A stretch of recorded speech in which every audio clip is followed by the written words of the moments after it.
2시간 전에 마감한 트레이더가 생생하게 전하는 글로벌 마켓 리뷰 델타1입니다. 조금 이따 3프로TV에 출연할 제길 선생 박병창님이 전일 우리 시장에 대해서 진정한 제길이라고 이야기할 것 같은 한국 시장에 비해서 미국 시장은 또 올랐습니다. 유럽 증시도 신고가 갱신 중인데 왜 이렇게 아시아 증시만 약할까요? 그리고 미국이 상승세는 언제 꺾일까요? 시장이 대응책까지 속 시원하게 풀어보겠습니다. 참고로 저도 어제는 제길 생각이 나긴 했습니다. 자, 아시아 세션부터 갑니다. 코스피 시장은 개장 후 갭 상승이 크게 나왔음에도 불구하고 바로 외국인이 강력한 선물 매수가 붙으면서 지수를 추가로 끌어올렸습니다. 이미 1%, 393포인트로 갭 상승을 하고도 바로 5분 만에 장대 양봉 뽑으면서 394.5포인트까지 올렸고, 그 뒤로도 장중 조정을 계속 소화해 나가면서 9시 30분에는 395.75포인트까지 올라오게 됩니다. 그렇게 30분 만에 외국인들은 선물을 무려 6천억을 매수하게 됩니다. 그렇다면 이런 식으로 계속 선물 매수가 들어올 경우 오늘 1조 이상의 선물 매수가 들어올 수 있다는 결론이 들었는데, 만약 오늘 끝까지 롱이 나온다라고 하면 오늘이 상승이 아주 중요한 상승이 되기 때문에 시초가부터 선물 매수를 날려잡은 것은 웬만해서는 풀지 말자라고 생각하고 있었습니다. 그리고 10시 15분 이미 외국인은 선물 매수를 9천억을 찔렀고 현물 매수도 약하지만 계속 들어오고 있어서 오늘은 웬만하면 하락 나오지 않겠다라고 생각을 했는데요. 웬걸 10시 10분 이후로 시장은 조금씩 흘러내리기 시작했습니다. 근데 이때까지만 해도 저는 여전히 강력한 롱으로 봤는데요. 아침부터 외국인과 기관이 모두 품매도를 하면서 그 품매도를 죄다 개인들이 받아가고 있었기 때문입니다. 10시 30분까지 개인은 이미 2만 계약이 넘는 풋옵션을 매수했는데 콜옵션은 기관이 열심히 환매를 하고 있었죠. 비록 대량의 환매를 하지는 않았지만 어쨌든 콜 매도를 하지 않아서 10시 40분경 시장이 살짝 눌릴 때에도 그 정도 장중 조정은 신경 쓰이지도 않았습니다. 또한 시간이 지날수록 외국인이 현물 매수도 붙기 시작했는데 이렇게 현선물 동반 매수가 다시 들어오면서 오늘 시장은 또 웬만해서는 안 빠지겠다라고 생각을 했었죠. 하지만 오늘 시장에 조금 특이한 점이 있었습니다. 바로 선물 미결제 약정이 좀처럼 증가하지 않은 것입니다. 아침에 395포인트까지 달릴 때에도 선물 미결제 약정은 계속 감소했어요. 이후에 시장이 잠깐 반등할 때도 미결이 감소, 그리고 다시 흘러내릴 때도 미결이 감소. 그렇다고 프로그램 연계 매매로 미결이 감소했는가 하면 또 그 양은 얼마 되지 않아서 오늘의 시장 조정은 좀 다른 흐름에서 생각을 해야겠습니다. 첫 번째 이유는 위클리 옵션 때문이고 두 번째 이유는 아시아권 전체에 대한 약세 흐름 때문인데요. 우선 위클리 옵션 이야기부터 하죠. 저는 위클리 옵션을 거래하지 않습니다. 유동성도 제 기준에서는 좀 부족하고 또 일주일 만에 모든 걸 결제한다는 개념 자체가 또 제 입장에서는 너무 지나친 도박 같다라는 생각이 들어서기도 해요. 근데 오늘 위클리 옵션은 조금 특이했어요.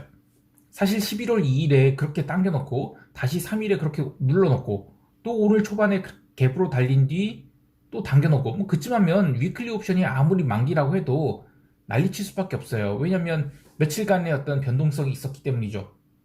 어떻게 보면 이 사흘간 위클리 옵션을 요리하는 트레이더들이 이 사단을 내놓은 게 아닌가 싶어요. 그 당월물도 변동성이 사실 얼마 죽지 않았거든요. 그 미결제약 정도 보면 요 며칠간 가장 활발하게 거래된 것들 위클리를 보면 콜 390부터 397, 풋은 395부터 387인데 오늘 초반에 갭으로 날리고 나서 위클리 콜 395 같은 경우에는 전일 종가 대비 4더블 이상 나면서 거래량이 터졌고요. 이후로도 계속 거래량이 터지면서 이쪽을 한참 손들매 시킨 다음 다시 아래쪽으로 풋 392 같은 거 4더블씩 주면서 흔들었어요. 이렇게 양광을 시킬 준비를 했는데 과연 어디로 양광을 시킬 거냐? 저는 그래도 오후장에는 한 393.85 같은 어중간한 자리에서 끝내줄 줄 알았는데 진짜 기똥차게 391.54로 마감시켜줬습니다. 특히 마감 동시효과는 어떻게든 아래로 밀려는 쪽 그리고 어떻게든 받쳐서 양옵션을 꽝 시키려는 아주 치열한 전투가 벌어졌는데요. 그렇게 현물 마감 동시효과 전투 끝나자마자 선물 매수가 쫙 들어오면서 베이시스를 플러스 0.91포인트까지 당겨놓는 아주 못된 짓을 한 흔적을 남겨놓았습니다. 그래서 이 첫 번째 이유인 위클리 옵션이 무슨 얘기냐면 최근의 선물 매매가 이 위클리 옵션에 대한 변동성을 키워서 결국에는 다 꽝시키려는 그런 목적에서 오늘 시장을 눌렀다라고 보고 있어요. 자, 이렇게 오늘 시장 하락이 이유 중 하나인 위클리 옵션에 대해서 이야기를 했다면 또 두 번째 하락으로 보는 이유가 얘기해 볼게요. 이거는 아시아 시장 전체에 대한 이야기예요. 올해 이 YTD 수익률이 마이너스가 뜬 게 브라질, 칠레, 페루, 콜롬비아 같은 일부 남미 국가들, 그리고 터키, 그리고 그 홍콩과 말레이시아 정도, 이 정도예요. 그리고 나머지는 대부분 다 플러스 두 자리 숫자 이상이 상승입니다. 그럼 우리 위치는 어디인가 하면 헤지펀드 입장에서 아시아와 홍콩 이런 거 둘 다 성적이 안 좋잖아요. 아시아에서 홍콩이 안 좋고 또 중국도 상대적으로 좀 안 좋으니까 이들 시장에 대한 해지를 엄청나게 한국 시장에 대다 놓고 조지는 그런 프록시로 삼고 있어요, 우리 시장을. 그렇다 보니까 우리 시장은 못난이, 게다가 이머징 내에서 못난이 이런 식으로 취급을 받는 거예요.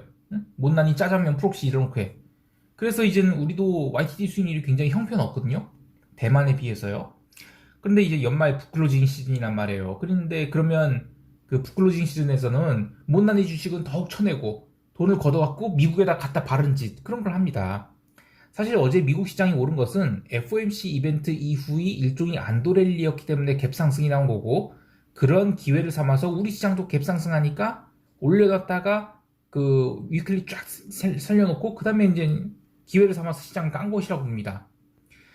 자, 그러나 미안하지만 한국 시장을 프록시로 삼던 헤지펀드들 이제 디저스 복창해라. 저는 어제 좀 센 포지션 잡았어요. 멤버십 회원들께는 제가 어떤 포지션을 잡았는지, 그리고 어제 전략적으로 일부를 좀 후퇴하긴 했지만 이번 옵션 만기 끝나고 한번 제대로 발동 걸어볼 생각입니다. 전략에 대한 구체적인 이야기는 앞으로 순한 맛으로 이야기하기로 했으니까 디테일은 얘기 안 하고 간단히 얘기하면 이번 옵션 만기는 끝까지 양매도로 보지만 델타를 한쪽으로 열어놓고 대응할 생각입니다. 저는 이제 우리 시장 더 이상 하락 나오기 힘들다고 보고 있어요. 지난주 금요일처럼 또 아래로 밀어버린다? 글쎄요. 물론 기준점을 건드리면 저는 해지를 할 거예요. 그런데 오늘부터 델타를 열어놓은 쪽은 한번 제대로 밀어볼 생각입니다. 아직 우리 시장은 외가격 옵션들이 살아있어서 웬만큼 크게 움직여서는 감마가 살기 힘들어 보이는데 아무튼 기대해 보겠습니다. 조금 더 얘기하면, 우리 시장 얘기하면 오늘 연기금이 1,000억 넘게 주식을 팔았어요. 하지만 오늘 외국인들이 자동차 주식 산 거 저는 의미 있게 봐요. 특히 오늘 미국 세션에서 나온 뉴스, 이 반도체 부족이 해소되고 있다는 것으로 퀄컴이 무려 10% 넘게 갭으로 날아갔는데, 이렇게 되면 자동차 주식도 폭등각 아닐까요? 뭐 개별 종목 얘기하면 좀 그렇겠죠. 아무튼 금요일장에 외국인들이 트리플 콤보 롱 액션 취한다 그러면 저는 시장이 다음 주, 아니 만기주 이후에라도 코스피 3120 거기 이상도 달릴 수 있지 않을까 생각도 해봐요. 자, 여기까지 하고 유럽 세션 갈게요.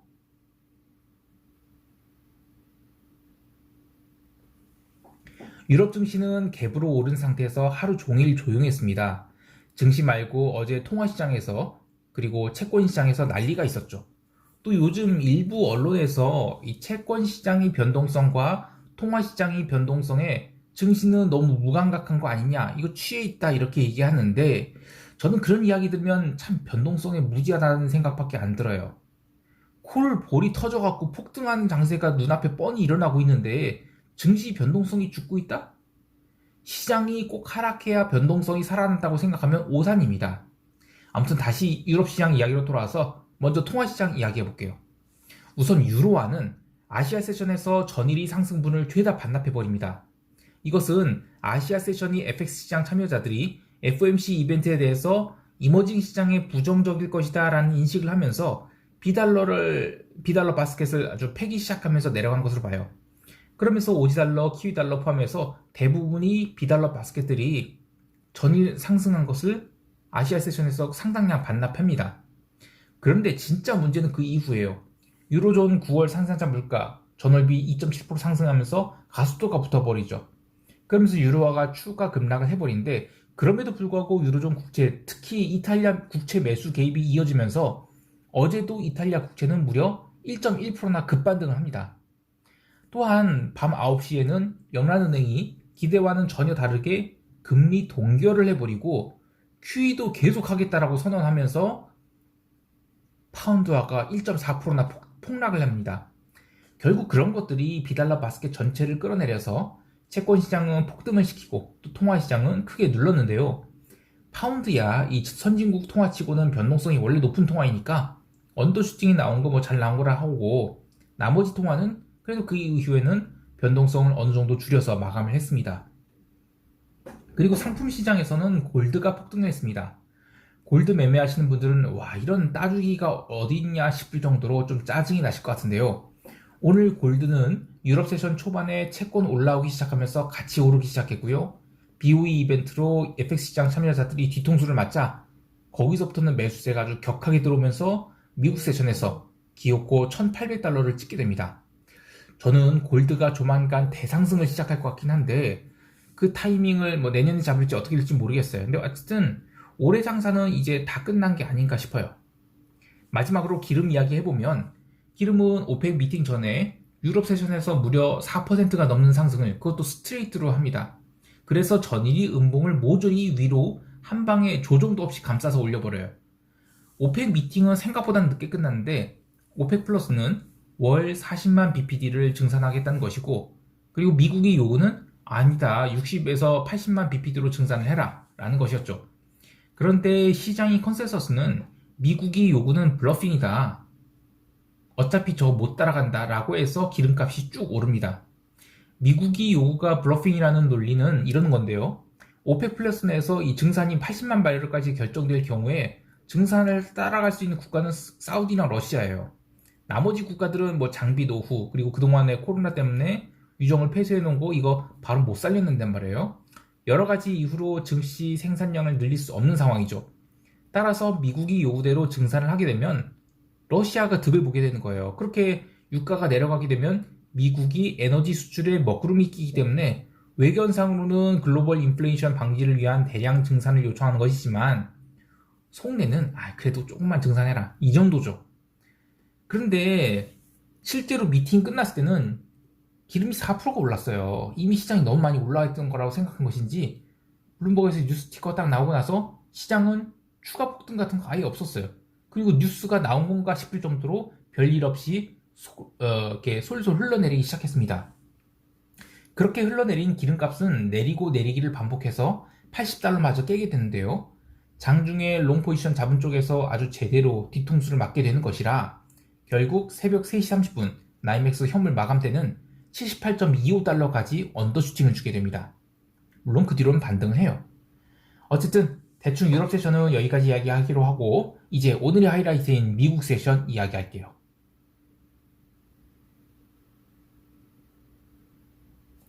오늘도 미국은 올랐습니다. 그런데 미국이 오르는 것에 대해서 점점 우려가 생기고 있는데요. 그 우려란 상상 못할 폭등이 나올 것 같다는 겁니다. 네, 하락 말고 상승이요. 우선 오늘 오른 종목은 퀄컴, 엔비디아, AMD 정도가 되겠습니다. 근데 이들 종목이 내재 변동성이 이 상승하는 게 장난이 아니에요. 이거는 콜 감마 스퀴즈로 오르는 거거든요. 거기에 어도비 같은 것도 제가 개별 주식을 하는 건 아니지만 이것도 추가 폭등을 기대하고 있는 것 같아요. 보통 미국 시장을 볼 때 빅스 지수만 보죠.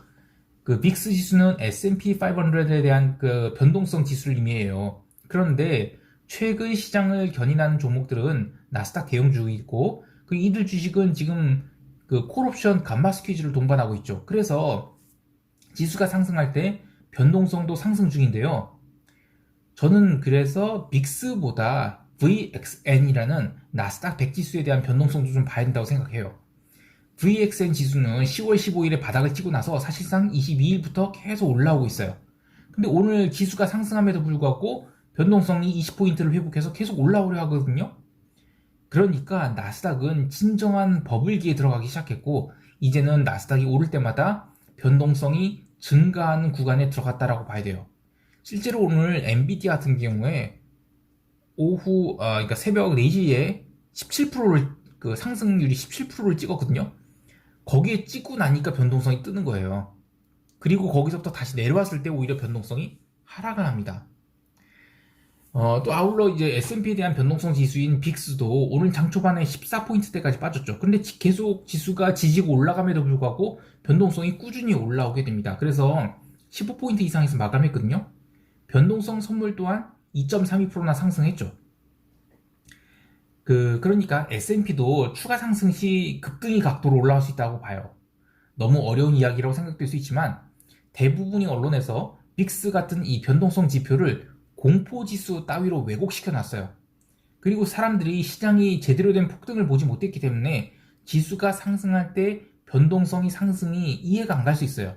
근데 추세가 극단으로 향해 갈 때, 그때 그게 하락 방향이 아닌 상승 방향으로 갈 때도 변동성이 증가를 합니다. 그래서 저는 미국 시장의 상승이 아직도 안 끝났다고 봐요. 그리고 오늘 금융주가 많이 내렸는데 사실 뭐 많이 내렸다고까지는 할 수 없고 그냥 적절한 조정을 받았다고 생각합니다. 채권 가격들이 급등을 하면서 일어난 현상이라고 보는데 장기 채권이 방향은 여전히 숏으로 보고 있습니다. 하지만 당장은 이 채권 관련 이벤트가 이제 더 이상 나올 게 없죠. 그래서 숏돌이들이 포지션을 걷어내는 것으로 보고 있습니다. 따라서 금융주의 조정은 여전히 매수의 기로 보는데 주식이 템포와 파생시장의 템포가 다르기 때문에 그거는 좀 감안해서 보셔야 되겠습니다. 자, 여기까지 하고 시장 총평하면서 대응 전략 이야기할게요.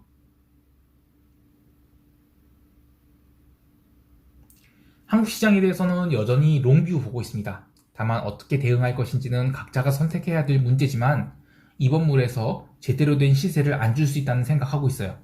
하지만 급락 같은 거는 웬만해서는 일어나기 어렵다고 생각하고 있습니다. 특히 자동차주 좋게 보고 있고요. 그동안 반도체 쇼티지 이슈로 눌렸던 종목들 이런 것 좀 튀지 않을까 싶어요. 이거 주식 이야기하면 안 되는데 어쨌든 시장 나쁘게 보지 않습니다. 다만 우리 시장이 최근 급등락으로 프리미엄이 아직 빵빵해서 잔존일 대비 외가격 옵션들이 좀 살아있거든요. 콜옵션도 마찬가지고요. 그래서 그걸 감안해서 옵션 매수보다는 옵션 매도로 좀 대응하는 것이 좋아 보입니다.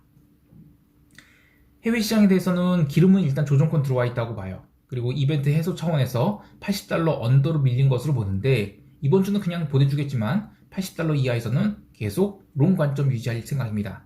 특히 다음 주에 눌리게 되면 아주 기쁜 마음으로 롱을 잡을 생각입니다. 구리는 어제 장중에 $9,300까지 밀렸으나 그래도 언더슈팅을 마무리하고 $9,400까지는 반등을 했거든요. 여전히 업사이드 남아있다고 봅니다. 오늘 장중 눌림 나오면 기존 보유분의 매수, 구리 매수 추가할 생각입니다. 그리고 내일 금요일 밤이죠. 금요일 밤에 논팜 있어요.